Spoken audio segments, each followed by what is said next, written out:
Colin. With 3 successful businesses, all growing from an idea that you had in your head, your most recent venture was built from the ground up, centered around exterior landscape design. What started as a one-person venture has quickly turned into a 3-person team of designers with continuous growth. There's a lot I want to talk to you about today, so let's just get started. But first, I want to know, do you think you are creative? I think at this point in my life, I would 100% consider myself a quote-unquote creative. I don't feel it was always that way. But I think, similar to what we were talking about before we jumped on here, kind of grow, obviously, as an individual, the older we get. And I think, how am I going to phrase this properly? Like, in the landscaping business, I wasn't considering myself a creative. I thought I was just like a businessman. But what I didn't realize is that the part that I loved the most about the landscaping business was like the design aspect of it. So like I was a creative, but if you were to ask me that, I would have said no. But now, being only strictly design, I 100% would consider myself a creative and creative. Yeah. How'd you even get into that? Was that kind of the goal? You consider yourself a designer, or just to be in business for yourself? It's a good question. I guess. No, I don't think I always had this vision of working for myself. I actually had we gotta back up a little bit. Yeah. Here. So I tried college just to please my parents, and I was working at a deli at the time, and on the side I was mowing lawns, like just enough to make some extra money, pay my car payment and what little bills I had, and then it kind of turned into something, and then I make a long story short, I got very used to working for myself and controlling the things that you could control. Obviously, you have to work a shit ton, but controlling the things that you can control. And then I got a job, like after I had a taste of that, and I worked at the school district I graduated from, actually on the grounds crew, which again, all of this leads up to where we're at now in the green space. But yeah, I got that job and it was great, great hourly pay, pension, benefits, like such a stereotypical like Pennsylvania, Bucks County hometown setup. Like you get a job like that, you get the house, and you're set in your hometown forever. Yeah. Set. And I tried it because I was like I have to try this just to know. And I couldn't, like, not even, and it had nothing to do with taking orders from anybody or like a problem with authority. It was more just the control, like the lack of control, and honestly, to tie it all back in, like the lack of creativity. Like I was a groundskeeper, so like the most creative I got was like painting the football field lines. Oh yeah. But like on the same field every single day, and I just like kept asking myself, do I want to do this for the next 30 years of my life? And I was like, no. Like, I like building things, and I like being creative, and honestly, like building a business was fun. Yeah. So yeah, I kind of made the decision. At that point in my life, like I can't work for anybody ever. Well, dude, I can relate to that a lot just from the work ethic aspect, because one of the first, I guess, jobs for myself was, mowing lawns. I remember my dad got me a lawnmower. He's like, congratulations, you're going to be mowing my lawn now. So when I'm 10 years old, my wife and I, we've been together for 15, and she tells me stories. She's like, do you remember when like I would come over like after school and like visit, and then you're like, oh my gosh, I have to mow the lawn. And then you were just, like, I would like go outside and just start mowing the lawn real quick. And she's like, oh my God, he's serious. He's really mowing the lawn right now.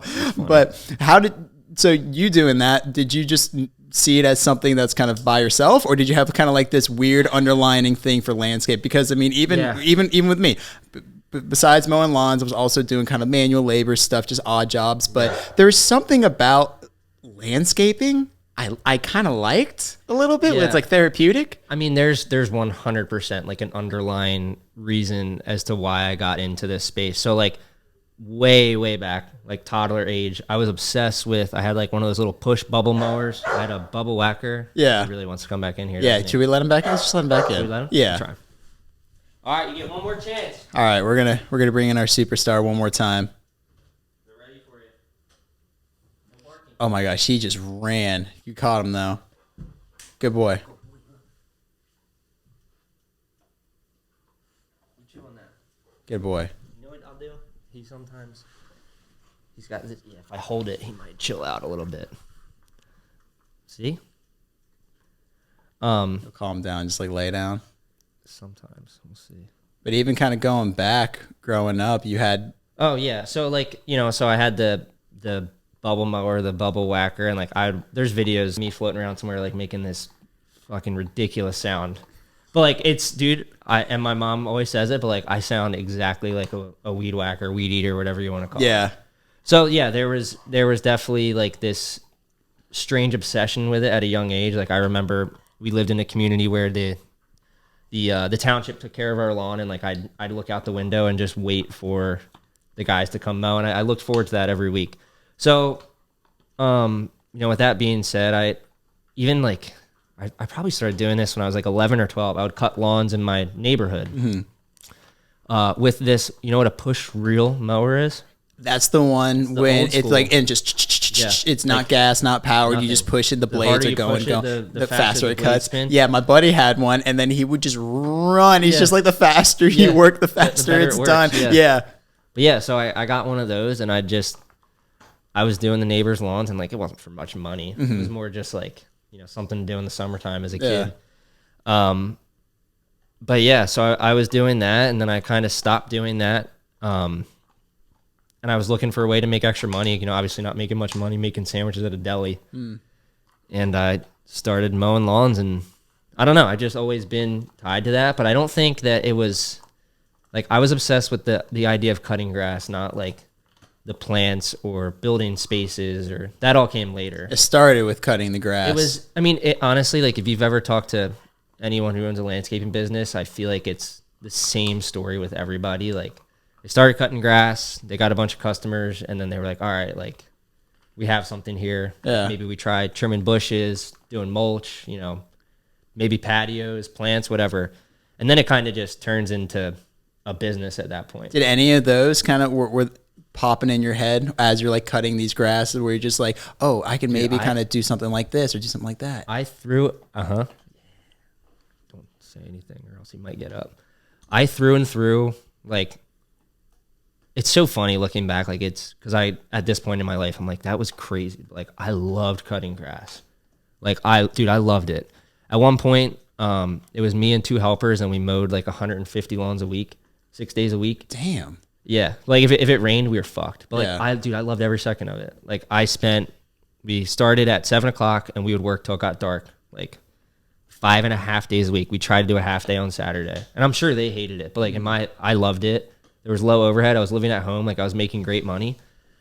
And I don't really know what like sparked the desire to actually do other things. I think people just started asking, and then like the business side of me, I'm like, oh yeah, like we can mulch and trim bushes. Like obviously. So while all this is happening, I was working for another landscaping company because like I don't have experience doing any of this shit. So you're simultaneously kind of like not actually working for anybody full time, but like I would go help them like plant trees or do mulch because I just was learning because I didn't know I didn't know shit about I didn't know anything about kinds of grass, plant material, like literally nothing. I just was a dude making enough money to party on the weekends and pay my bills. Honestly, that's it. It's funny finding a skill that you just kind of know. And I mean, I don't want to say comfort because when you get too comfortable with something, eventually it just kind of slowly kills you. You don't even realize it because you're kind of so numb to the comfort.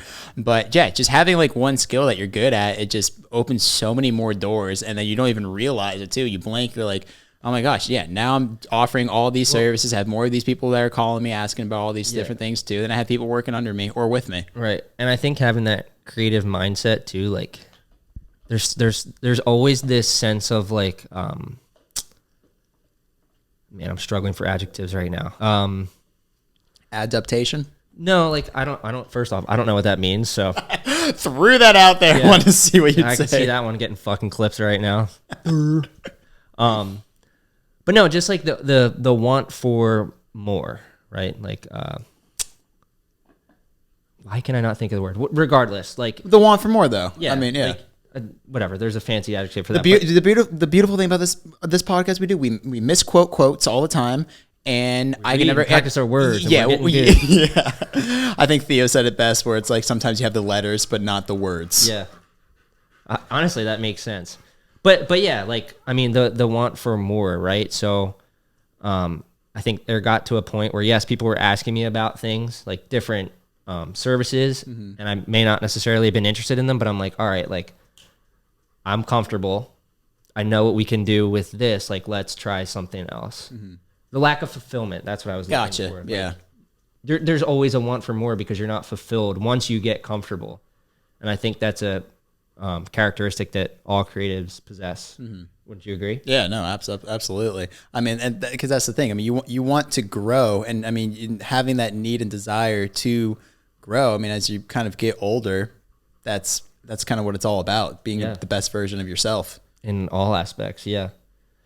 But yeah, I mean, I guess going back to my story, I like I said, I never had this desire to build the business. And then once I was immersed in it, I was like, all right, like stereotypical, like young blue collar entrepreneur. How old were you at the time?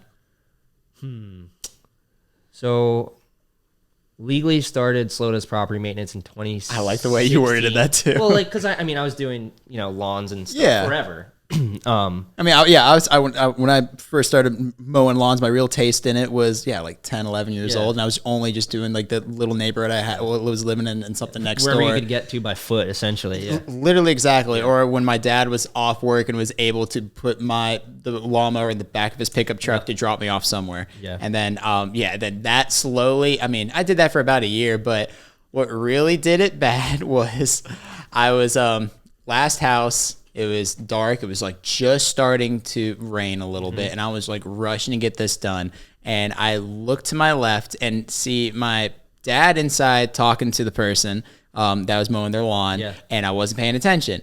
And then I hit something? Yeah, dude, I hit a tree stump, and dude, that shit I thought my wrists were gonna break. I just flew back. I saw all of them like turn around and like run outside. Just sounded like it exploded. Especially as a child, that will really rattle you. Dude, it scared the shit out of me. And then we flipped over the mower, and that blade was bent so hard, man. You think that's bad? You obviously never experienced this being a native Floridian, but plowing snow. Yeah, I don't even know what that is. Dude, like ripping in a truck, and it's the middle of the night, you got music blasting, you're kind of delirious, like you're surviving off of caffeine, and me, it was at the time caffeine and nicotine, just and just hitting a manhole cover. Like, you know how there'll be a manhole cover that's slightly elevated above the asphalt?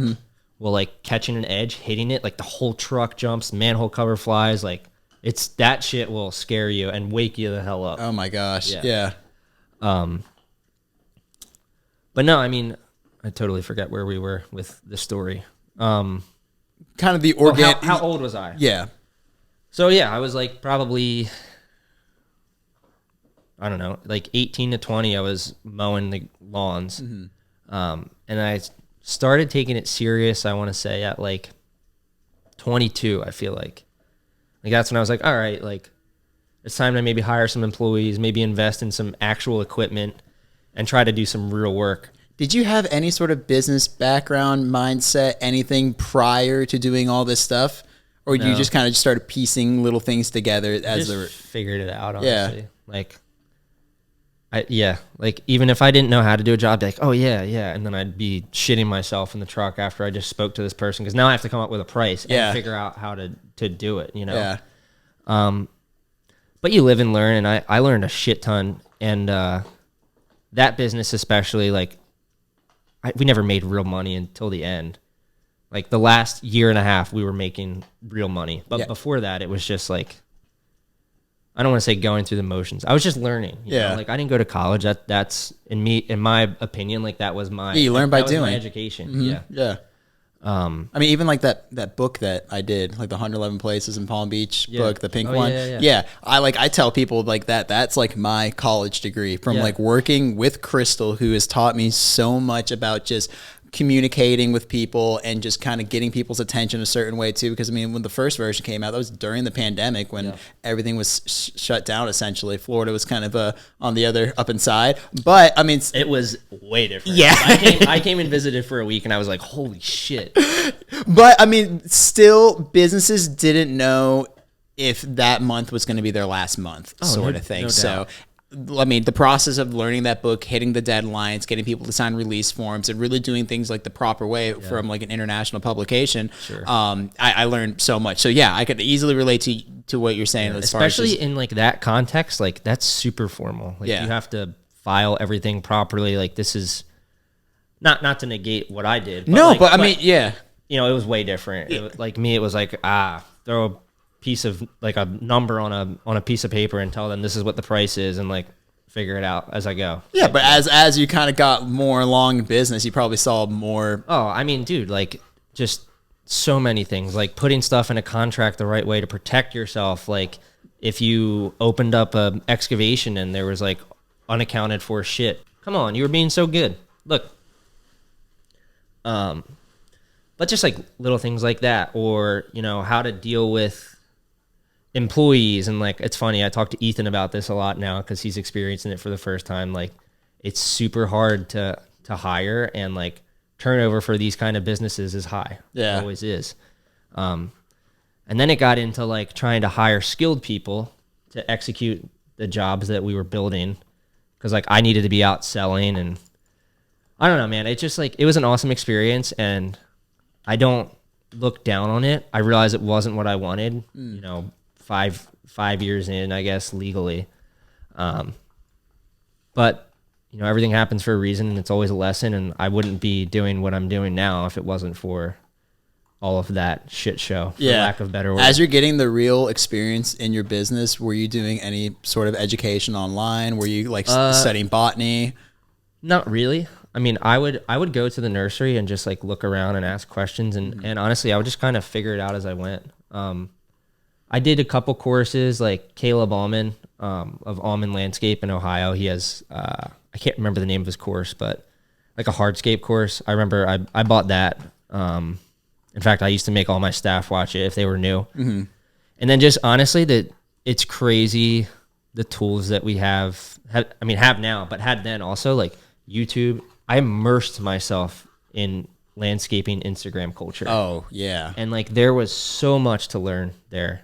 Even just like about materials, like different installation methods, just all of it. Yeah. But honestly, like I could sit here and tell you that I think 85% of what I know and learned was YouTube? from Instagram. Oh, Instagram in general. Just like people, because like, I mean, it's like anything, right? Like contractors will post stories and like walk around a job site and explain what's going on, and like explain why you would do this method versus this method. And like, that was the way I learned. Like there was Not again. There was 3 key guys, Mulder, maintenance, J Squared Outdoor, Caleb Allman, who I just mentioned. And now there's even more, but like those were the guys that, like, I don't want to say the pioneers of like Instagram education, or even like Dan Preston, Hardscape Mentor.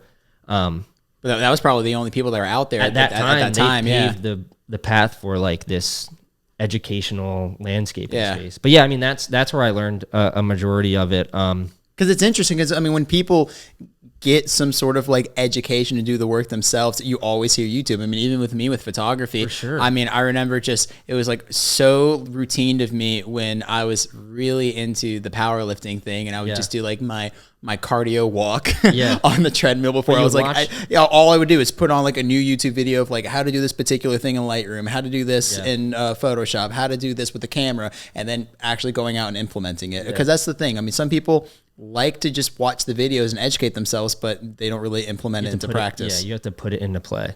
It's also crazy too, and this is a little bit irrelevant, but sometimes I laugh when like people ask me like, do you have any formal education in like the space you're in? I'm like, no. Like, well, how are you doing this? I'm like, do you live under a fucking rock? Like I almost want to ask them, like, what do you want to do right now? And, you know, I want to do asphalt paving. I don't know why I just thought of that, but like, yeah. So you want to do asphalt paving, but you're not educated. You never had a job. Like, truthfully, you could go on YouTube and figure out how to pave a road in probably 2 days. Obviously, there's a shit ton more that goes into it and learning. He really wants to say hi to you. Man. Sit down. But it's just humorous to me. Like, we have all of the tools to be successful in remotely any space. Mm-hmm. So whoa. Is this your chair? Is that what you want? No. He just wants attention, man. As if he doesn't get enough of it already. When people ask you that, though, about any education, any background, do you feel, I mean, you're very confident in what you do and who you are, but do you feel kind of like, do you feel any sort of intimidation where it's just like... I used to. I mean, it used to, like, if someone asked me that, I'd, like, kind of shake in my boots. I'm like, fuck, like, yeah, I don't have that. And, like, maybe they want that as a prerequisite to qualify you for the job or whatever. I mean, now, like, I'm like, shut up, dude. Like, you don't, like, we can do everything you need to do. There's no need for me to have a formal education with what I do. right. Is it helpful? For sure.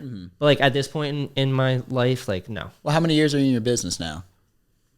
Well, Slota's how am I going to answer this question? So, Slota's property maintenance was 2016 till now. I still use that LLC. Okay. And then I had Envious Media, which I know we didn't talk much about, but I started it with a good buddy of mine, Brad. And essentially, we built a media company based in the construction, landscaping industries and automotive, because that's his background. And that literally came from, I was hiring Brad to do social content for us, like videos of us working. And I was like, dude, I think we could fucking make some money doing this. Like, nobody has this kind of shit at the time. Yeah, you started with something very niched right off the gate, right? Yeah. I mean, it was pretty much construction with some automotive stuff. Yeah. And there's another company out there, Build It. I'm not sure if you're familiar with them. But they're like a construction media company. So we had a lot of inspiration through them, although what we did was very different. And so we did that for a while, which it ended up bringing me here. I at the time, I sold my lawn list to another landscaper in Bucks County, who actually is one of my design clients now, which is awesome. But yeah, so we started this media thing, and I don't know if I mentioned before, but I do have a background in media. I went to tech school for multimedia technology. I don't even know if I ever told you that.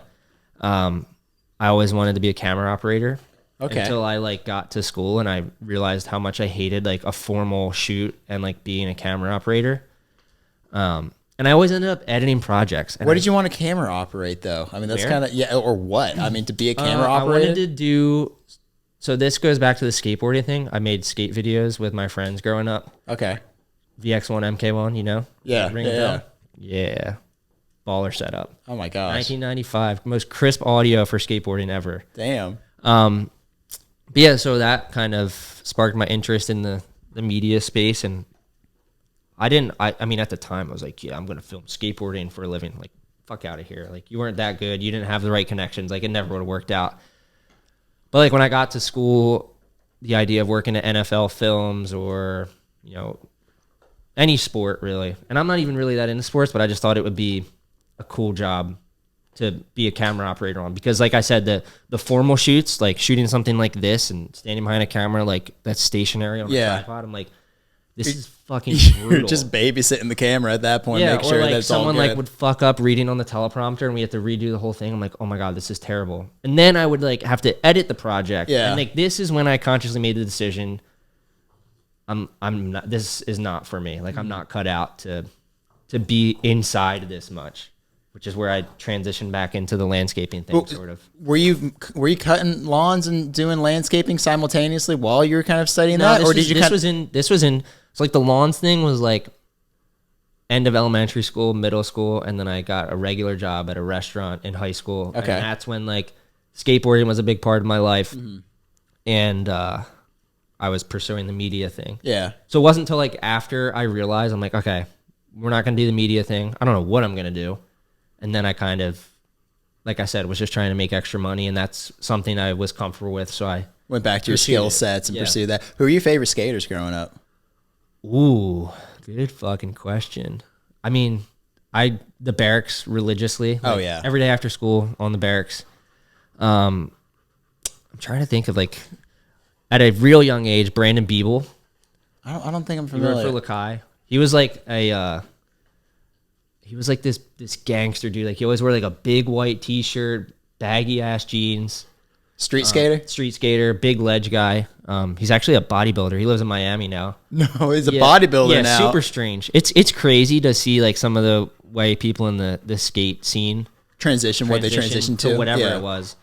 But like Tori Pudwell, I think that's how you say his name. Who else can I think of? My favorite part ever was Trans World in Bloom. Do you remember that video? I don't think so. Making sure he's not going to rip this thing off. Why you love just laying on the cable? He sure does. There we go. But no, so it was like a VHS tape, Trans World in Bloom from 1998. I want to say. Like, dude, I used to go to. There was a shop called G Spot. This is like elementary school. Yeah. But, and wait, you're born in 95, right? 95. Okay, yeah. So I would go and they had VHS tapes. Like I forget the one, Dying to Live Zero video. Mm-hmm. I had like a bunch of VHS tapes that I would watch. And there was this part, Evan Hernandez. I don't know what about that part it was, but I loved that shit. And I don't know what happened to him, but that video part in itself was probably my favorite video part to date. But yeah, dude, I loved all skating, right? Like I personally like skating transition. Like I wasn't big into flipping my board. Yeah. Like I would love skating a mini ramp or just I love the Dogtown style. Yeah. Yeah, like just shit like that. Yeah, I don't know. And then also just everything with skateboarding. Yeah, even we're talking about before, just like how Tony Hawk Pro Skater was just such a wormhole of music and just kind of a little bit of pop culture and just good entertainment all wrapped into one. And that's just, the skateboarding scene, it's not like, again, I'm talking about it off camera, like the music and like where our music tastes come from, like shitty songs that if I heard on the radio, I'd be like, man, this song fucking sucks. Yeah. But like, some dude puts out a sick video part with that same shitty song, but like now you have a core memory that reminds you when you hear that song. Yeah, even what's the band? The Circle Jerks, Wild in the Streets.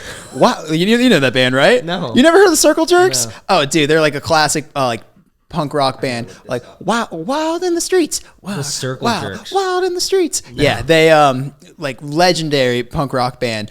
They have a song that's in Tony Hawk Pro Skater, but long story short, when I was in Vegas, the punk rock museum that just opened up out there, the lead guitar player was my tour guide. And he was like going around doing this tour. Group sex. Yeah, I remember this album. Going around, like he's pointing at stuff, talking about personal stories. I'm like, who is this guy? Yeah. And then like I go back to my phone and I'm like listening to the songs, and then immediately like Tony Hawk pops into my head. I'm like, oh my God, it's this guy. Yeah. And it's crazy. But even like relating to what you said, if I heard like a Circle Jerk song like on the radio or just kind of something just randomly shown to me, I might have not been so gravitated towards it. But childhood Tony Hawk, and then like the media, like nostalgia never goes out of style for sure, ever, man. So the moment like I heard that, I just lit up. I felt so good, and then I looked up, I'm like, this dude's right in front of me. Then Tony Hawk Pro Skater, then all these good feelings. That's funny, man. Yeah, it's funny, I haven't talked about the skateboarding thing in a while, and that was like such a big part of my life. Yeah, dude, my buddy Sal really kind of said it best, where he's like, skateboarding, regardless of like of what capacity that you did it in, it will forever stay in your life. Yeah, I get down at Gardens Park sometimes. I'm too scared to get hurt, man. Dude, and you fall now, hurts way. Dude, worse. Like so many tricks that I would just do, just warming up or just like cruising around the park. Like, I got real comfortable. Like, I'll do back disasters. I'll do frontside 5-0s, front tails. Like, and I'm talking transition, like on a quarter pipe. Even blunt to fakie, I gave it a whirl. I did some of those. I dropped in and I tried to do a rock to fakie, and I don't even know what happened. I think I waxed the coping because I was trying to slide something. And wax it too much? Dude, I slid out and I fell so fucking hard. I haven't been to the skate park since, and this is well over a year ago now. I'm just like, I can't afford to get hurt, you know? That's the thing too, especially with me, like these hands that you're chewing on. Whoa, buddy! Yeah, you break these hands, I'm out of work a little bit. And then, I think I said this on when I had Matthias on, we're talking about skateboarding, and just falling hurts way more now as kind of being older, and also just working out the bottom, for sure. Getting a little bit the extra frame to eat shit. Oh man, just everything with skate culture, and then even the stuff with just skate videos and media. It's just so funny how that style became such a flagship to so many different brands and businesses. Even think about like just media as a whole. Like, you know, the fast camera, and I mean, you do some of it, like to bring up Golden Juicer again, or what's the taco place you do? Blue Water Taco? Blue Water Taco. Like, I see some of your content, and it's like, it's all like fast paced tracking, like the movement. Like, Yeah. Dude, where did that come from? Like, came from the fucking skate scene. Maybe it didn't, but no, like, I mean, yeah. Now I'm thinking about it. I mean, at least for me, relating it to, I mean, dude, I grew up watching so many skate videos, surf videos, and stuff too. Let me rephrase that. Maybe not skateboarding, but like action sports filming. Because like you're following the subject aggressively, like pretty much the whole time, unless you're doing like a long lens shot. But if you have a fisheye shot, like, what are you doing? You know, like let's, you know, VX status. You're like, do you know what I mean? You're making it interesting though. I mean, like, and that's, I mean, relating it to something like The Office. Like, you've seen The Office before. I've seen The Office fucking 8 times. I love that answer. Yeah. I mean, the camera itself and its relationship, the way it zooms in, pans this way, pans that way, aggressively runs this way and stuff too. There's so much characteristic. That's half of the show. Exactly. Yeah. Oh yeah. Like, that adds to the stupid, dramatic, dry humor. Like, it wouldn't be as funny if like Michael said something out of pocket and it wasn't zoomed in on his face with a stupid look on his face. As quick as possible too. Or even that episode where Dwight just tries to burn the place down just to like make an example, and then how the locks the doors and keeps the handles. Oh no, the handle! What are we gonna do now? It's just like run. But I mean, the camera work in that was phenomenal. I mean, the way it was kind of tracking, pacing everybody, or even go back to the movie Paranormal Activity. Or not Paranormal Activity. There was one where the camera was just like one stationary camera running back and forth. I can't remember it. It was like one of those apocalyptic things where like the world's shutting down. It was like maybe it was The Happening. I don't know, but like it was one of those things. It was something that was very out of the ordinary, but it was shown in theaters of camera movement. It was something that I kind of didn't really get used to, like going to a theater to see just someone that had like, it seemed like just a camera on them running around. Like, I'm getting a headache just from freaking looking at this. Yeah, I mean, sometimes it works and sometimes it doesn't. But yeah, I mean, who knows if that's actually what inspired this type of like filmmaking, but I certainly think so. In fact, there's a guy you probably know on YouTube, Daniel Schiffer. Mm-hmm. You know him? Mm-hmm. His shit is awesome. Yeah, the Canadian man, dude. Yeah. He is, But like, he's from the skateboarding scene. Yeah, he is. Yeah. And like, that's where I'm sure most of his inspiration came from. And all of his like seamless transitions too. And dude, his stuff is so awesome. He when we started the media thing, like I was watching him a lot because he kind of like he breaks down like his creative process too, which I love. He just re-sparked my interest in film in itself. I'm like, man, this shit is fun. And then like I try to put in practice. I'm like, man, I fucking suck. You know, it's freaking tough. But, dude, well, even going back to you, like, how was building that media business? Yeah. So, I mean, this was like an interesting part of my life. Because I, you know, growing up in a small town, like building a business there, like I was very invested in my community, and not like invested, but like, it'd be like you going to the coffee shop. Like, you're going to run into someone you know. Exactly. And, like, that's how it was. So, like, the landscaping business was almost my identity. So, I got rid of it, and, like, now I'm doing something new. Like, I lost myself there for a hot minute. So, I don't think that I gave the media business my fullest bandwidth that I could have. Mm-hmm. And sorry, Brad, I know you know this. Brad, my partner, still runs this business. Yeah, he moved to LA though. But yeah, it was interesting. It was a difficult sell because, as you know, it's cost money to make content like this, and you're dealing with small business owners who are not always willing, to spend that expense. Yeah. So it was a difficult sell. Like when we got in with a few key people in our area, and then it was like, okay, well, we want to be like, make me like Mike. You know, like that type shit. Ah, look at you guys. There you go. Yeah. Here you go, boys. There we go. Okay. There we go. Come on. Yeah, let him have it. He's just always got to smell shit. He fucking stinks, doesn't he, Ryder? He's just a dirty hippie. All right, get down. I'm like maybe he's done. Maybe he's like, It's just crazy. Like, he was just chewing the bone by himself for 5 minutes, and then he's like, all right, I'm going to bother you again. yeah. Look. And then he started grabbing my arm like it was. Look at this. No, you're good. You're good. With no case. I'm worried about the coffee. You're good. Come on. What's this? Look. Come get it. What is that? Go get it. I think there's a lizard over there, too, maybe. Oh, thanks for all the Now hair. you're covered in shit. But yes, the business was just so different from everything I was used to. Like, with the landscaping business, I wasn't cold calling people. Like, I wasn't trying to create business out of thin air. Yeah. I had a reputation and people knew our work. So like I was constantly fielding calls, and I was in the field, and I was like in the office. I was doing designs. Like, I was very hands-on with everything. And then with this, Brad was the creative side of things. Like, he would go out on set and shoot stuff, and I would go like direct things and interview people. But Ryder, man, I don't know. It was so different, and it was a hard adjustment for me. I can't fucking take you all serious like this. Ryder, How was the adjustment to? Oh, excuse me, right? What, you want to say something? yeah. Come here. Let's. Get this. Now you get it. Come here. Tell them. No. Okay. Nope. No. Man, every time I see you in public, you're always just hi, and then you sit and do this. Now you're just like, this is my seat, sitting on me. Yeah, Takes he's my get- arm.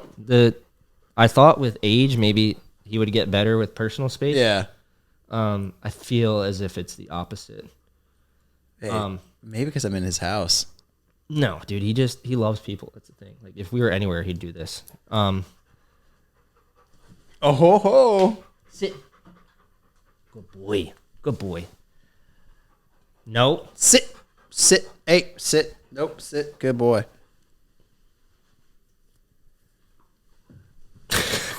He's like, nah. I want his arm. But yeah, the media business was just such a transition. I'm sorry, dude. You're good. Oh. All right. Nope. Come here. What's this? You're done. Come on. All right. He tried. We tried, Ryder. A lint roller after this. Holy shit. The wrong color. I should have told you. Oh my gosh, right? I should have just wore nothing. All right. It'll be that type of podcast. You did tell me to expect anything. Ew. Smack that on the floor. Smack that. Yeah.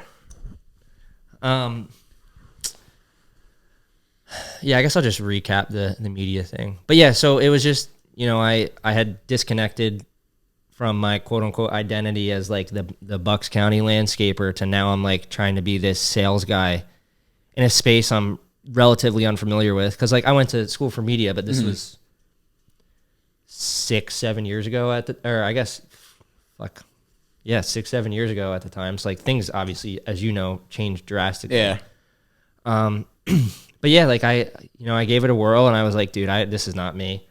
I was transparent with Brad. I'm like, hey man, here's what I have invested in this. If you reimburse me, like we'll cut ties. You can pull me off the LLC. I'm going to move to Texas like we talked about. I thought I was going to move to Texas at the time, again, with no plan. And, so I cut ties with that. And then Ethan, one of my best friends, we talked every week, and he was like, dude, just come to Florida. You can crash on my couch. Just like, cause it'll be something different. He's like, I know it's not your first pick, but just try it. But what made you want to just kind of leave that media business out of all, whatever, that'll be there. But out of all the time, effort and energy. What kind of brought you to that point where it's like, this is not for me? I just didn't like it. I mean, it wasn't, There's a lot of things I don't like about a lot of stuff. No, it wasn't fulfilling. I'll the fulfillment. Put it that way. Like I liked it, but I wasn't passionate about it. Like landscape design, like I'm passionate about that shit. And I think not that the media doesn't, like the media brings tremendous value, but like I'm more hands-on in people's business with the landscape design thing. Like, and I just think it brings tremendous value. And I guess it's being like, I was on both sides, right? So like in hindsight, as a contractor, if I had access to what Design Works Outdoor provides now, fucking game changer. So like I know what value I'm bringing these guys on that end, and now I'm on the, you know, the giving end. So transitioning out of the media business, the landscaping stuff was still kind of earning in you, and then no. Oh, not at all. No. So I did the media. I didn't like it. I had no fucking idea what I wanted to do. Was that frustrating itself, where you're just like, what am I going to do now? I felt like I lost my identity, like coming out of a pretty much depression. Yeah. I was depressed. Yeah. And I moved down here to live with Ethan and Frank, and we ended up upgrading their 2-bedroom to a 3-bedroom. And full transparency, I was living by myself for a year. I wasn't too stoked to like have 2 roommates, but I'm like, whatever. Like I need a change. I don't know what it's going to be. And at the time, Ethan was in the process of the very, very long process of opening Golden Juicery. He was like, why don't you just come work for me? See if you like it. We could figure it out. So I'm like, okay, yeah, I'll be the whatever. Like, we'll figure it out. Like, whatever title you give me, we'll be good. And moved here, and there was still like an 8-month overlap from the time that Golden actually opened to the time I moved here. So like, I had a lot of free time, and like, I had money in my pocket at the time, which was probably worse than if I didn't, because I would have done things differently. Obviously, hindsight's 2020. But yeah, so I got here. I started working at Raw Juice, which most people don't know this. No, I didn't even know that. I didn't tell anybody. I didn't even know that. But like, I was like, all right, well, I should get some sort of like, I worked at a restaurant in high school, and I worked at the deli. So like, I have restaurant industry background, but I didn't know shit about juice and smoothies. But also Florida culture coming down here was probably just everything was a shock. Yeah. Like literally everything. And I just felt like out of place. But was that your first time coming down to Florida? Or, okay. Dude, so me and my boys, my PA boys, we used to come to Florida every winter to a different spot, and we would drive. Like them snowbirds. Yeah, snowbirds, you could say, yeah. But yeah, we drove all over Florida. Every winter it was somewhere different. Yeah, I don't know. I love it here now, but like at the time I was like, I don't have a desire to live. Yeah, well, especially living here and then experiencing and working at even at a place is probably definitely some sort of a shock.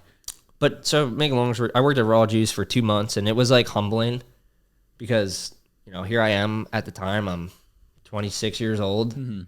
I don't know anybody here. Like my identity, not only is my identity actually stripped of me, but like here it's stripped because I'm just the fucking guy that moved here from Pennsylvania. Like nobody knows who I am, what I did before. And I got put in this environment with a bunch of like 18, 19-year-old girls who are essentially my boss, like telling me what to do.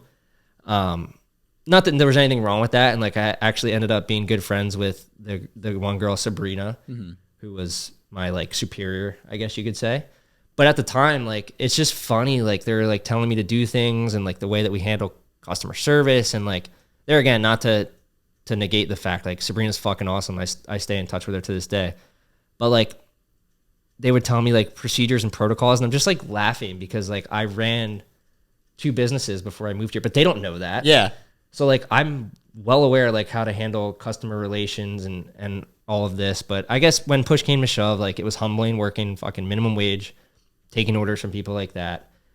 And it also opened my eyes to like that the juice business was not for me. Like, I mean, you know me well enough now. I'm a little bit of a meathead. Like I eat beef and fruit, and I train, and like I'll drink a juice here and there, but like I'm not going back to like fulfillment and passion. Like I'm not passionate about that.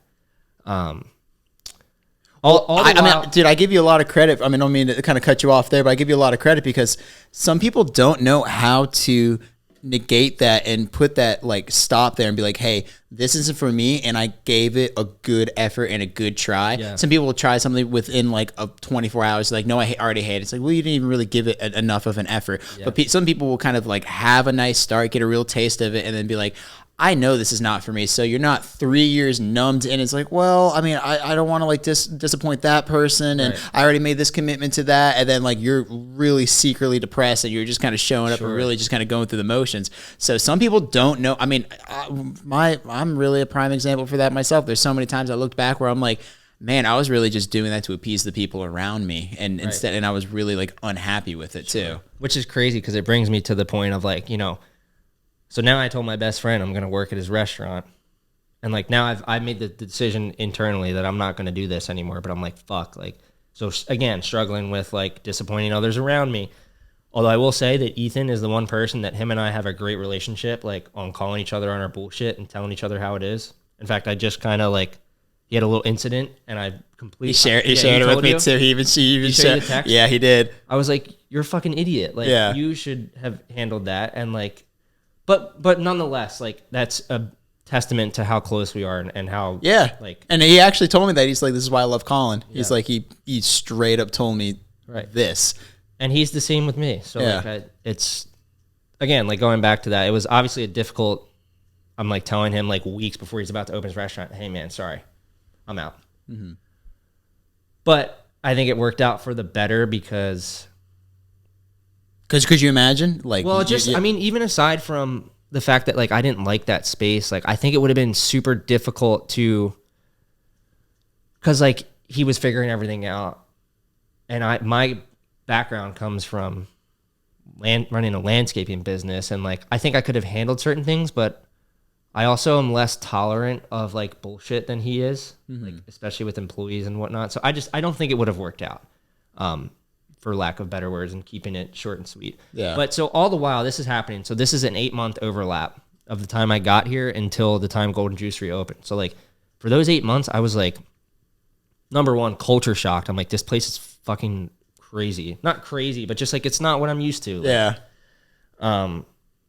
so I had the landscaping background, and I used to do designs in this shitty little software for my own company, like to sell my jobs. Mm-hmm. So I was still doing designs for a couple of my friends in Pennsylvania, and it was enough to make money and pay my bills and do the Florida thing. And I don't know, I guess I just, like a couple of my friends, like Kevin Moyer, shout out to Kevin Moyer's Landscaping, but like he was like, why don't you just do this full time? And I was like, dude, I just don't know if there's a market for it. Like, how do I even get, like, just, again, like, strange situation to navigate, not knowing anything about it. But, like, I did have the landscaping background. And, like, the good thing is I was like, well, I can talk contractor talk. So, like, I can shoot the shit with them. Like, I know what they're dealing with and experiencing, but I'm also bringing this value from this sales tool. Mm-hmm. Which is kind of how Design Works Outdoor was born. I just started doing designs for my friends, and Kevin kind of nudged me to do this, and my other friend Tommy was like, dude, just fucking run with this. He's like, so it's, I mean, just to kind of even get me up to speed and just, I mean, even people that are kind of following along, I mean, growing up, mowing lawns, kind of make a little bit extra money, having like this, like really like secret, I don't want to call it secret, like therapeutic passion of just mowing lawns and landscape and stuff too. Well, I just think it was like I love blue collar industries as a whole. And like, there's a lot of shit. Do something. I mean, my grandfather told this to my dad. My dad told this to me, and I probably will tell this to my kids eventually down the line. It's like, if you know and understand how to work with your hands, you will never be hungry. Yeah, because and I just think that there's a level of like, I don't want to say grit or resilience that you gain from working in an environment like that. And I'm talking like, aside from the heat and the hard labor, like, you've been on a blue collar job site, like you get fucking roasted by the older guys, bro. Especially when you're 15, they put you in a tar pit. Yeah, like I worked for this plumber, my buddy Riley's uncle, and like he was a great guy, but he would bust my balls, like, dude, like to the point where I was like, I want to tell this guy to fuck himself, you know? Obviously I didn't, and like looking back, like it's funny, like I learned a lot from those situations, but And there's so, like, I did the plumbing thing. I worked for my buddy Pete at Weiler's Kitchen and Bath doing demos and some other stuff. And I got exposed to a lot, which I also think, to tie back into the whole juicery thing, like experiencing a lot. It wasn't, when I did experience something I didn't want, I'm like, okay, Yeah. not for me. But yeah, that's pretty much how design works out. So that comes out through a work ethic, but I mean, going really kind of just going back to it, doing that with mowing lawns, and then kind of putting that to a side to really focus on media, and then kind of taking that all away, be like, you know what, I'm just going to kind of move to Florida, and then maybe kind of like the juicing holistic thing, and then go, I shouldn't say holistic. I'm not laughing at you. I'm just laughing because, like, when I told all my friends Yeah. that are from this same blue collar, like, network culture. Yeah. Like, you're going to do what? We're going to juicery? What the hell happened to you, man? I mean, The Florida juice man. yeah, Right. right. Yeah. It's like, yeah, you're really juicing now, boy. There it is. all the puns and jokes. But I mean, between that and then going back to landscaping and stuff too. But it's funny because the word I used, what was it before? Adaptation. That I don't know what it means yet. Yeah. It's I'm reading this book by, you know who Rick Rubin is? He is like one of the best music, in my opinion, one of the best music producers. I mean, any song you probably ever heard and liked, he has had his hands in some degree. I mean, Jay-Z, Beastie Boys. Really? He produced Hurt, the Johnny Cash version. He's one of the best. But he wrote this book called The Creative Act, The Way of Being, and it's just all of like the creative process, and it just talks about like I wonder if this is the book that my friend Brad was reading. Is it gray? Has like a circle and a dot on it? Yeah, that's it. Yeah, He told dude. me it's fucking incredible. I'm not proud. Did you finish it? I'm not proud to say this, but I haven't completed a book since it?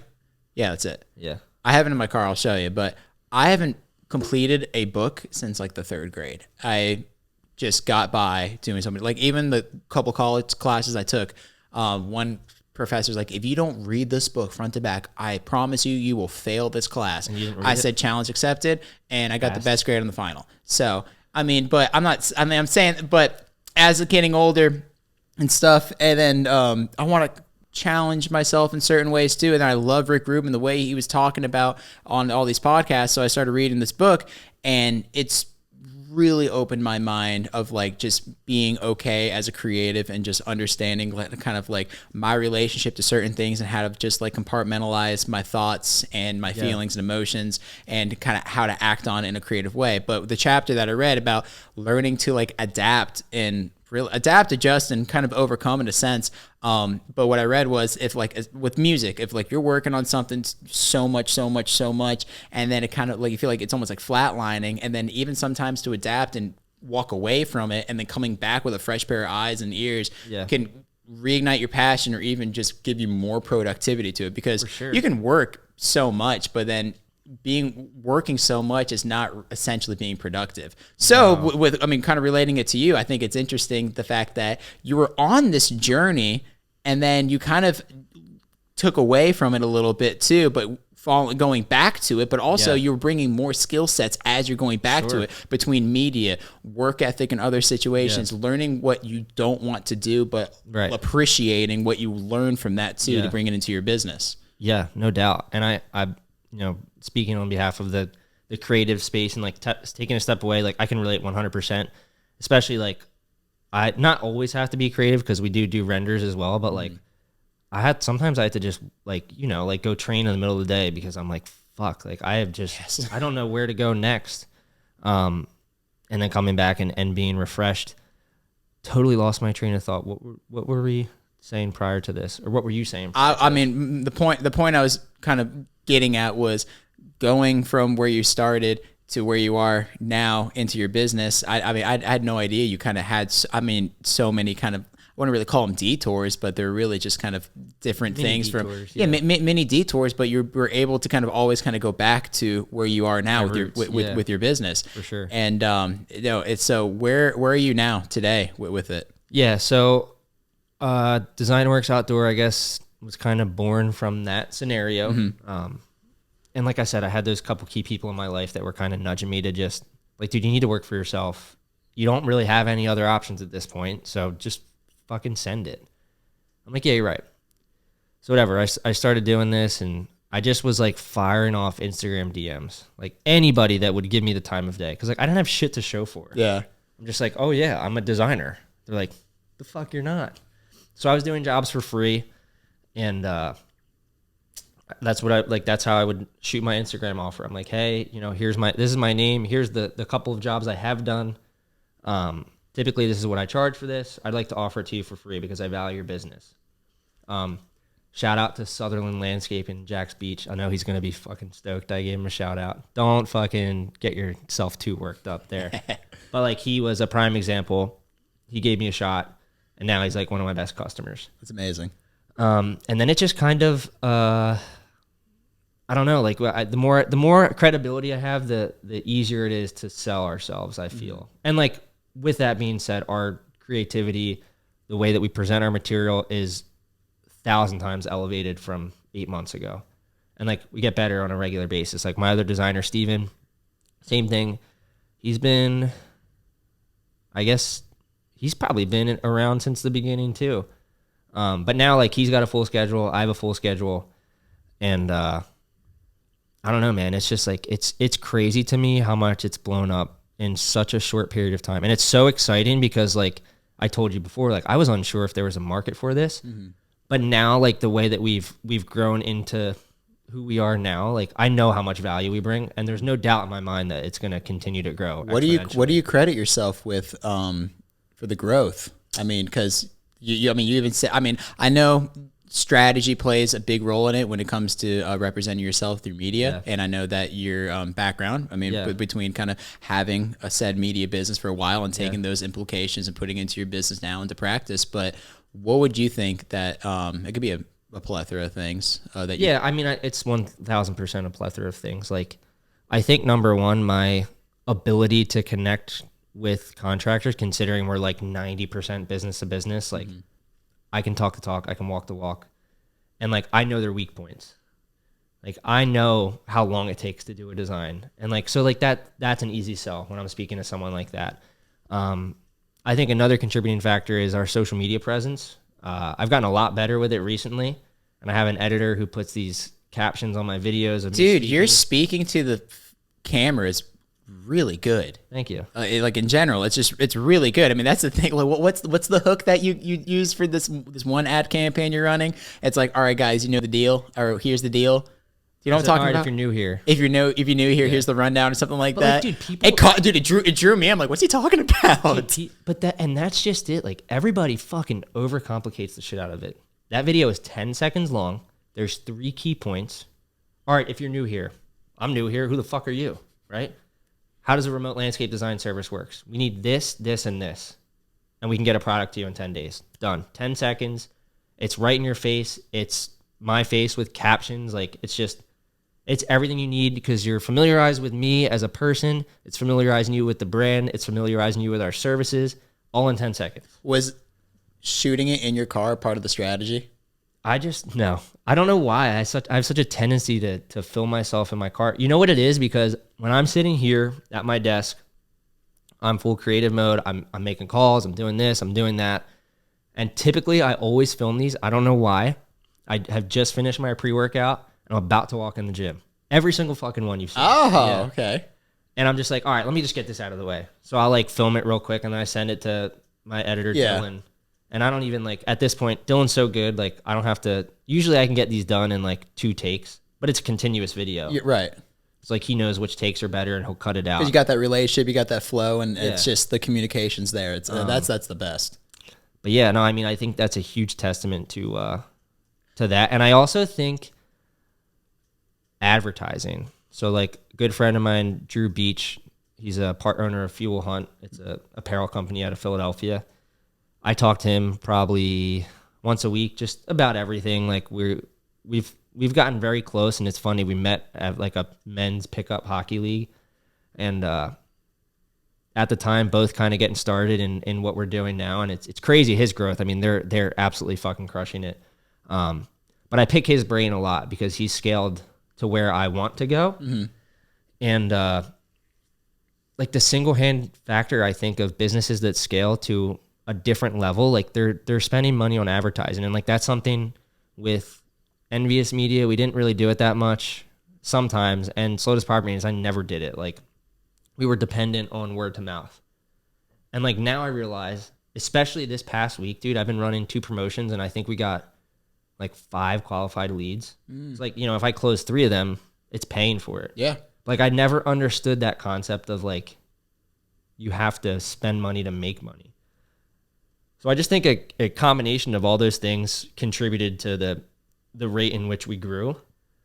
And I think it's going to contribute to the rate in which we're about to grow. Well, I like what you mentioned before, that people like to overcomplicate it, because even Dude, I wonder how loud this is going to be. I'm so excited to hear this on camera. It's not that bad today. If you can't hear it, there's a train coming. Freight train, baby. And I'm not talking about this one right here. Oh, relax, buddy. Relax. No, I'm kidding.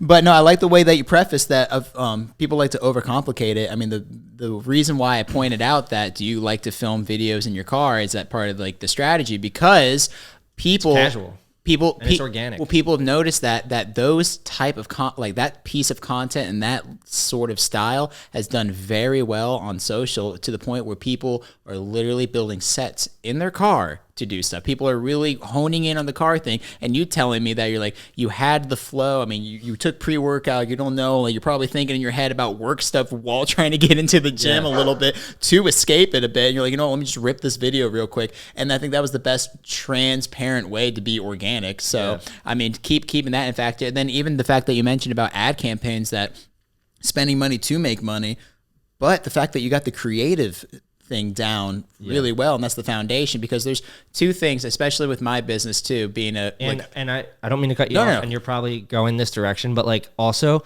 with those contributing factors, like you have to be different. And like we may not offer superior designs at this point, but I could tell you that the way that we present our designs fucking blows some people out of the water. And I'm sorry that sounds super biased and like Dude, I would rather you say that than what we do is okay. So you should still work with us. Like and that's like my biggest. I'm like, how can we make this look as realistic as possible? Obviously, keeping design elements that are practical in the mix, and then presenting it in like I don't know what I'm trying to say, like a interesting way. But sorry, no. Touching on that for just a second, I've said this before, and I really do believe this.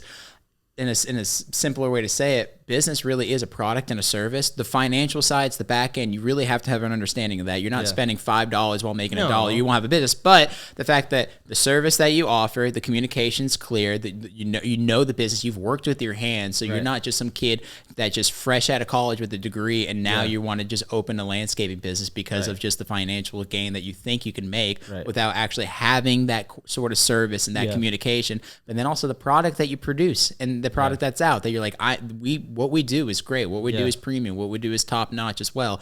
But finishing my thought, as far as I like the authenticity of kind of in the car and how it comes organic and natural, that you feel that kind of earning into you to just kind of put it out and say it in your editor. You have that underlying communication. But going back to like the ad campaigns, there's 2 big things when it comes to ad campaigns. Some people just think putting a bunch of money into said ad and hoping an algorithm's going to really pick it up and launch it is going to solve their problems, and it's not. Because the biggest thing, especially right now, is being different, is what you said, but the creative. Like, how can we make this piece of content as creative as possible that represents exactly the message of what we want to send? Right. No doubt. And it's funny, people relying on the algorithm. Like, for my business, thank God for Instagram, because I don't have the ability to target the people that they are, but Instagram knows your target audience so fucking well. Yeah. So like for me, I'm trying to market to the entire country, anyone who's in the contracting space. So like it's doing a killer job at executing on that target audience. You didn't do ads before at all, because before, like, media has changed so much, especially social. Ad campaigns, Google campaigns, Google keywords, you really had to study like the business, the analytics, and understand. You still have to have the understanding, but the algorithm has gotten so good, and there's so many niches into certain stuff too as well. I mean, between the research I've done, this one guy who teaches about ad campaigns, he's like, trust that your business algorithm is going to do the right thing, and kind of try that, and then compare it to a custom keyword thing, and kind of compare apples and oranges a little bit too. I mean, if it's saving you time doing this and you're getting leads with it, take those analytics and use that to your advantage, and then make little pivots here and there. Use what works. And that's literally what my buddy Drew says. Like, just do what works. And this coffee works, by the way. Thank you for. I did not need 2 cups. I'm gonna take pre-workout today. I'm gonna be Good Lord, brother. What pre are you taking? Savage, I think it's called. Savage? C-Bum? Yeah. Yeah. It's pretty. No, it's not. It's not. I was drinking that, and I'm trying something new. I forget what it's called. But is it good? Savage? This one I'm taking now, I like it a lot more. I'll show you before you leave. I forget what it's called. Yeah.